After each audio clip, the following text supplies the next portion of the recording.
Hey guys, welcome to What the Flick. We're talking Newsroom. Alonso, Duralde, Brett Erlich, Ben Mankiewicz, episode 4, Contempt. Indeed. Indeed. So finally we get a dramatic moment of, didn't the judge say, before we get to the clip, didn't the judge say, report here at 5? Yeah. To the place To they the marshal. are, which I assume is in City Hall. Okay, but then why do they come get him and make it all dramatic and they're going to take him back outside where the report... Like, it's just dumb. Yeah, it's just dumb. There's a lot of that. You know, I understand. Wait, can we go to the clip? All right, fine. Oh, yeah. What if I told you you could be the #1 news network and change the world at the same time? Telling personal stories doesn't take away from covering Syria and Afghanistan and Washington. There has to be another buyer for this network. What? This can't be happening. I don't know what you're looking at. DOJ should not have let it go this far. Would you tell the grand jury the name of the person you know to have stolen classified government documents? No, sir, I won't. Okay, so BJ Novak's big idea is to have a news network where viewers at home participate in citizen journalism. Does that ring any bells, Brett Erlich? Bells makes it sound like it sounds good. This is like putting your head in the bell and using your skull to make the noise back and forth. It sounds so familiar, but I can't quite, oh yes, current. Yeah, it's trying to be current TV, and that went real well. That went real well. I'll tell you exactly the problem. I don't know, this I kind of all goes into the conversation that's had between Jim and, what's her name? Meryl Streep's daughter, which is sad. Baby Meryl. Jim and Hallie. Jim and Hallie have this whole conversation. Yes. Can we start there? Because that seems like the thematic, one of the two main themes of it, which is someone who's frustrated, who works in old journalism, frustrated with the audience of new journalism, and someone in new journalism, frustrated, maybe angry and jealous of the acumen of old journalists. Mm-hmm. Go ahead. There was a really strong hope, and I don't think I'm alone here, that Hallie would be so upset by Jim's contempt for her and her business. What's her business? Carnivore. Carnivore. Right. Would be so hurt by his contempt for Carnivore and his lack of belief in her that I was hoping that she would jump off the building and commit suicide. And then I was hoping that Jim would be like, I can't believe I caused this, and would take the plunge after. And we'd get a nice back-to-back double suicide. I will say, only. I said it out loud. Did you? Yeah. Hope they're going off the balcony. Well, then we both said it out loud. What bugged me about that was that when this started an episode or two ago, Sorkin frames it as though, okay, wait, this is a legitimate argument where both sides are right and both sides are wrong, and there's something to be said about the failings of each. Frank Conniff had a great thing on Facebook where he said, the newsroom reminds us that new media is personal bullshit, and old media did the great job of being the handmaiden to the Iraq War or something. I'm misquoting, but I thought, okay, so they're gonna get into this, and they're gonna each have a point, and they're gonna each have a failing.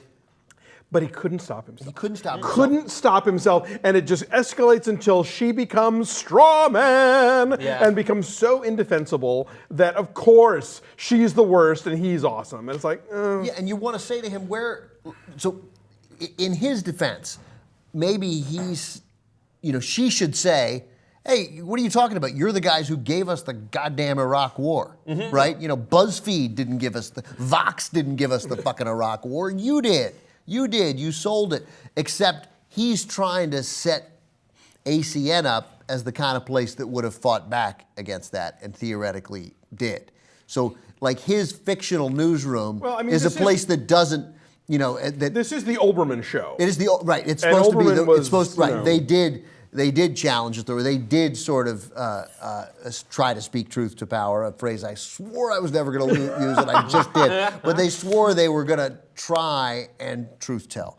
And we know that, like, if you think of this place as CNN, then Hallie's got a billion arguments to make to condemn Jim and the work that Jim does. But to me, the 24-hour news cycle in general. Yeah. I found myself on Hallie's side because the sanctimony from Jim is, is unbearable. Yeah, but then the lack of anything substantive in that article from Hallie online. If she'd written the Plan B article, okay, fine, that's a personal piece and it ties into an ongoing thing and it's a feature or whatever. But no, then to make it about like my argument with my boyfriend. That's what's so frustrating about it. And it's like when they start saying those lines out loud and I hear them, I start to cringe. I mean, there's one thing to be said for the other HBO show that took a lot of personal stuff and put it online or in a magazine, Sex and the City. When it's about Manola Blahnik, sure, I don't care that Aiden's kind of an asshole sometimes. But when it comes to, you know, the actual dialogue going on about the way people in our nation are given information, where they get it from, and who's relaying it, I just feel like Carnivore Magazine can go, you know, eat itself. By the way, and to answer Professor Ethics' question, why they all name themselves... Jack Spaniel? Yes, exactly. Why they name themselves, you know, Fink and Vulture and all that stuff. Evelyn Waugh. Look up, go read Scoop. That's why they're all named like that. Okay. What is there is a quick little reason for it? It's just a thing about, it's a novel about like 1930s sort of, you know, tabloid journalism in London and gossip columnists, and they all have those kind of sort of ferrety, you know, carnivorous names. And it's perfect because I think they are allowing themselves to do it because it's a literary reference. Yes. However, when you think of like the actual effect it has by giving yourself that moniker, it might have a negative effect. Spy magazine was shouting out to the Philadelphia story, but at the same time, it made themselves sound a little tawdry. Right. In the history of television, has there ever been an effort to set up sexual tension ever worked in a less effective manner than Jim and Maggie? Like, I mean, the degree, like, I didn't want them to speak to each other 2 episodes into season 2 or 1, and didn't think that my indifference to them could get lower. But they're sitting there at the wedding, you know, and all of a sudden she says, you know, you really need to make a big gesture to Hallie. Like, they couldn't have broken up more. Yeah. Like, there's no, I'll miss you. You'll miss a lot of things, Jim. And now I'm like, oh, they're going to continue this. There's only, like, please don't get together. Please, each become celibate. I wish, but given that this show is ending, I'm sure he feels like that's a loop from season 1 he's got to close. And I know nobody wants him to. I was happy to see Jim and Maggie like the lengthy wedding montage, yes, that's fan service. That's like, okay, finally we get this moment and it's being thrown together hastily and whatever, but it's cool and it's sweet and it's nice and Ave Maria and whatever. But yeah, Jim and Maggie, no, Jim and Maggie, forget it. Yeah, I don't know. Did anyone else when they were listening to the aria over the Catholic service want him to go full Coppola and just have everyone get shot? Just someone take Sloane's glasses off and stab someone in the neck and just hair the blood everywhere.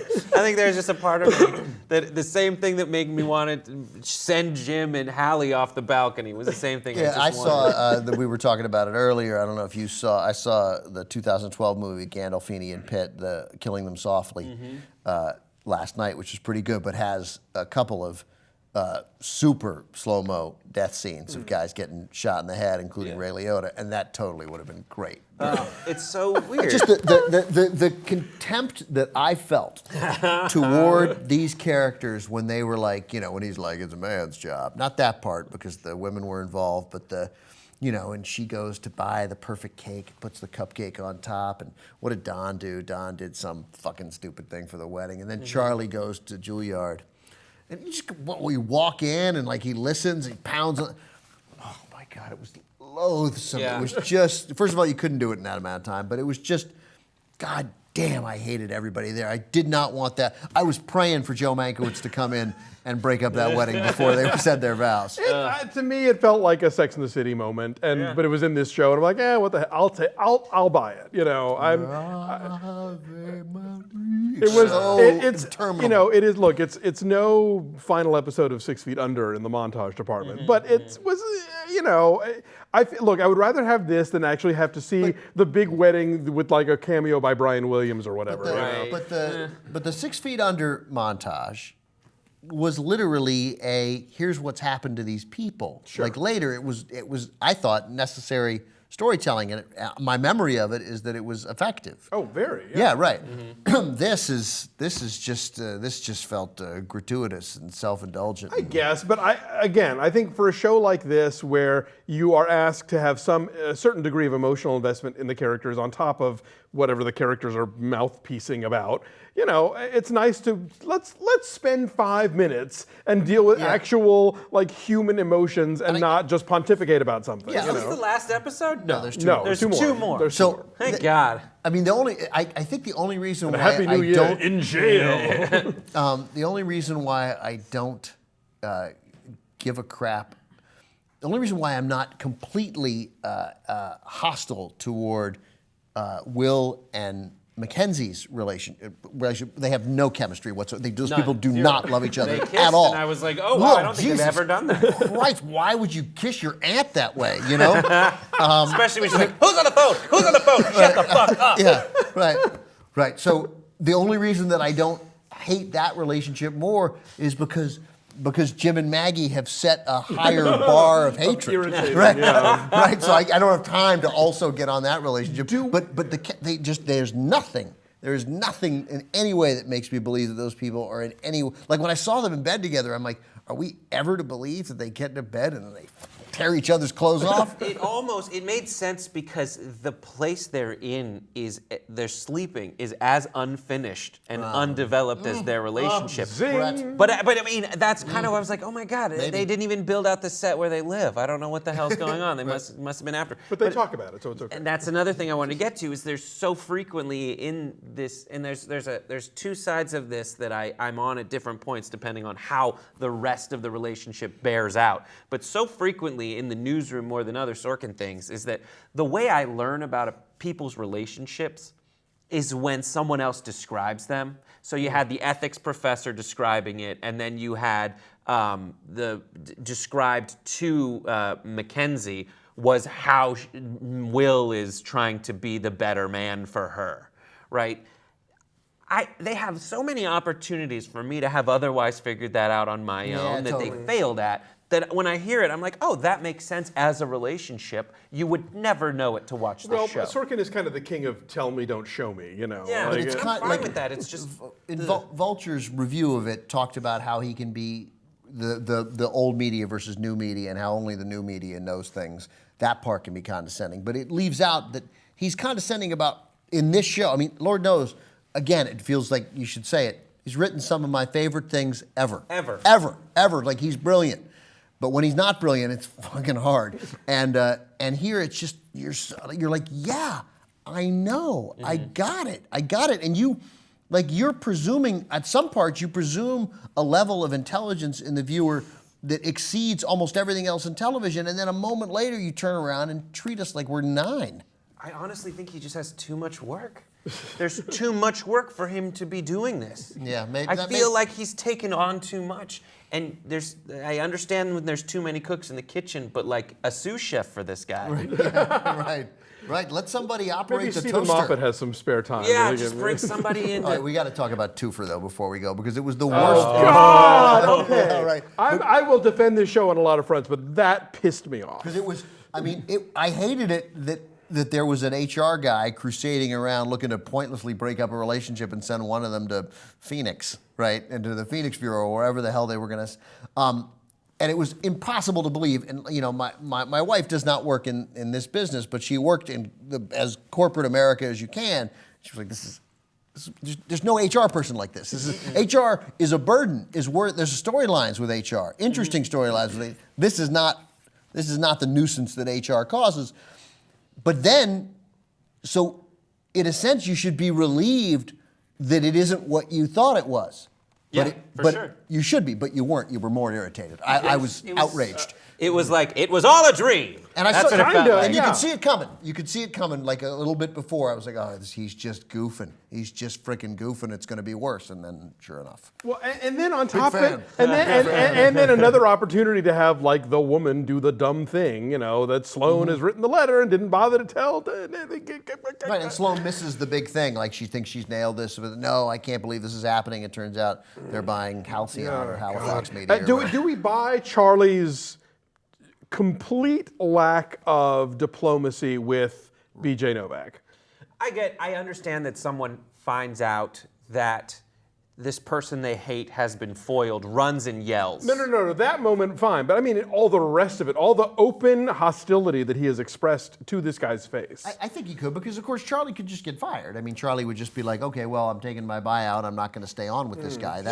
He can also get fired. He's also such like a comedic figure. I feel like if you are in a working relationship with this guy who like wears his bow tie and like, you know, is always over the top and kind of drunk. Cleans like, his revolver with Maker's Mark. Exactly. Like if you have that guy in your office, I think Charlie can also play that card of like, I'm the old newsman, BJ Novak, keep me around. And you can't tell, like, I thought for a moment that BJ Novak was also faking it, that he wanted to see, I just wanted to see how you would respond to this kind of talk. No, I want you to do your job, and I want you to do it better than you've been doing it before, and I want you to do it with money this time.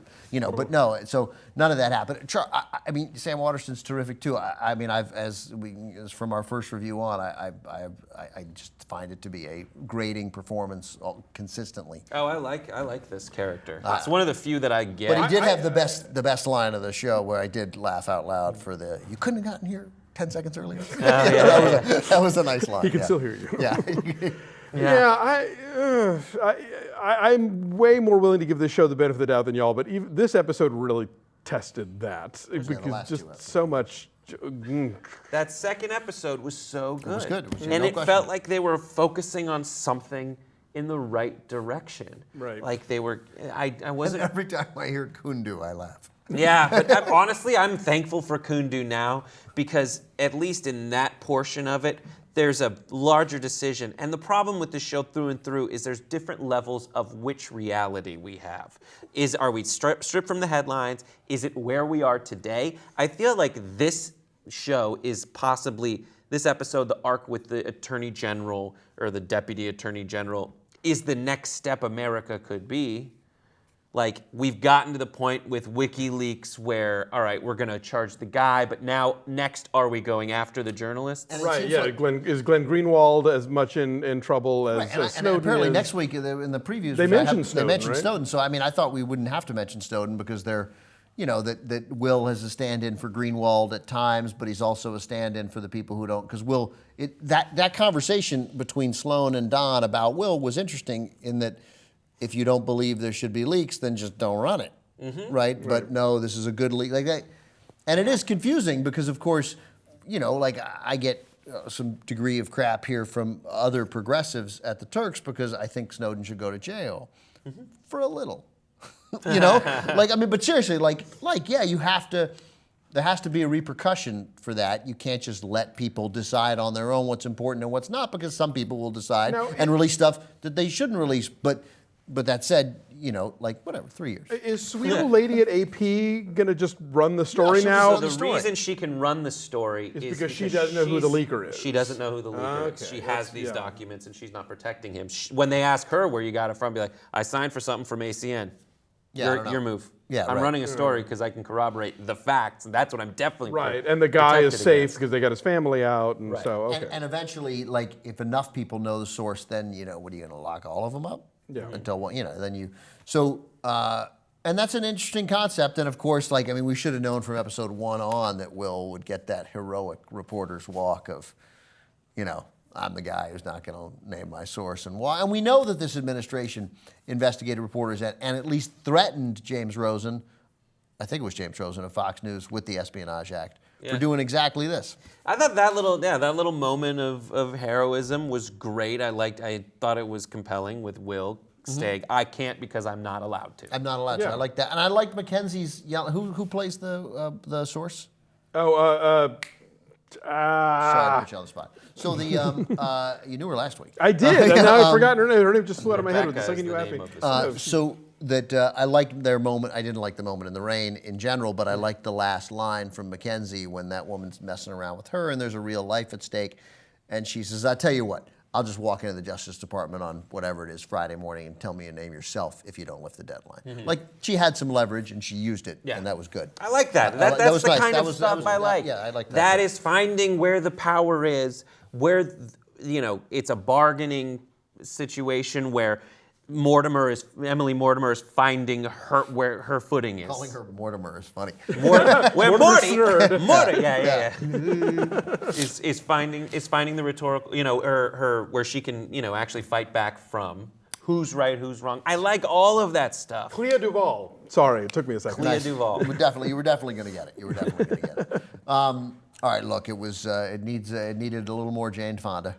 Always Needs more Jane Fonda, and of course, I'm interested to see how they wrap this up. But again, I start watching the first 4 minutes with my wife, and she's like, "I do not know how you can do this. I can't do it." My girlfriend, in that conversation where they're talking about who's right, old media, new media, on the balcony, she's like, "Who gives a crap?" Right.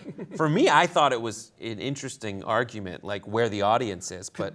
It's a conceptually interesting argument, but as you said, they made her do something so heinous, and then I find his sanctimony almost worse than her heinity. You want they fly off. I mean, it's an interesting. Aaron Sorkin acts like I think I'm stealing this from Vulture too, but it's a great point. Hey man, there are other sections of the newspaper, and there always have been. There's a sports page, there's a style section. They report other things other than what government is doing or how government's lying to you or helping you. Something cool that you always forget is it's very possible that this story could run and no one would give a crap.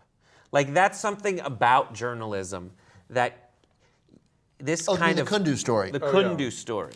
The Kundu totally. story can run and people might not care. And so what do you do as a journalist? I like this whole tempest in a bottle.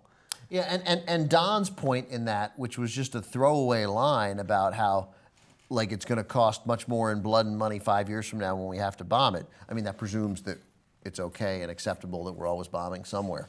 It's almost like, look, we have bombs. What are we going to do? Not drop them? We constantly have to drop them on somebody. Military-industrial complex, right. baby. No, we got it. So, but that's again also an interesting point of whether it's. And I thought Joe Mankiewicz, that actor, I know, no, the guy who plays the guy who's prosecuting Will played Joe Mankiewicz in Liz and Dick, if that's even what it was called. So I always think of him as Uncle Joe. That, by the way, that Liz and Dick Don't thing show up with at his Lindsay Lohan apartment. was just so much fun to watch. Right, don't. But that point about, how does a non-professional know what's important and what's not? And our clandestine services are always doing clandestine things around the globe to stir things up and to protect Americans' lives, and this one didn't work. I did like the line about you could hold up stethoscopes to any of the 38 bodies. That was right, and that's the response to it, is that of course it didn't work, and when it doesn't work, and the judge agreed, the newsworthiness of this is not debatable. Of course there's newsworthiness to it. I still don't know why he's going to jail. It's you can't name your source. Also, how about just from a Ferguson point of view, a little reminder of what a grand jury is? You forget, the judge is not there. That's how easy it is. Yeah. It's just the prosecutor doing whatever the hell you want to do. Anything. Your side of the story and no one else's side of the story, and that wins in a grand jury.